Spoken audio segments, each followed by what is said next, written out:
It's like your mouth went on vacation to Las Vegas and is having a festival of flavors. Hey there, sports fans. Today it's coleslaw. The way that I make it could be a main or a side dish. Let's get to it. The main event is purple and white cabbage plus other vegetables I had in the fridge and a spiced up mayonnaise vinaigrette. Begin by cutting the cabbage and remove the outside leaves if wilted. Then slice with a coarse grater.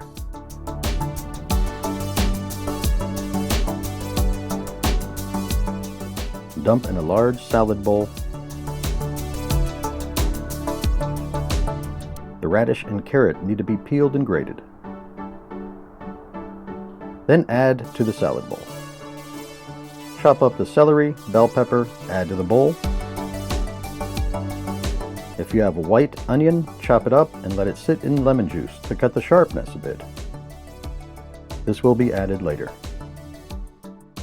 Then chop up parsley or cilantro. I found some leftover peanut sprouts and gave them a rough chop. Add everything to the bowl except the soaking onions.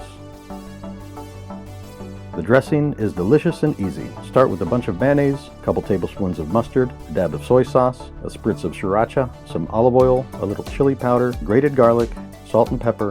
Whisk all together. Adjust the flavorings if needed. I added a dash of vinegar for some tang.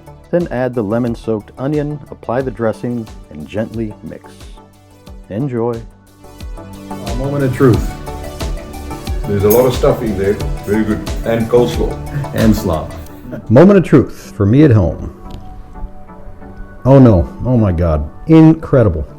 Anyway, tonight I'm going to smoke this hand-rolled in Little Havana, Miami. My wife brought that. And I'm going to try out this Nika from the Barrel whiskey. Keep cooking until next time.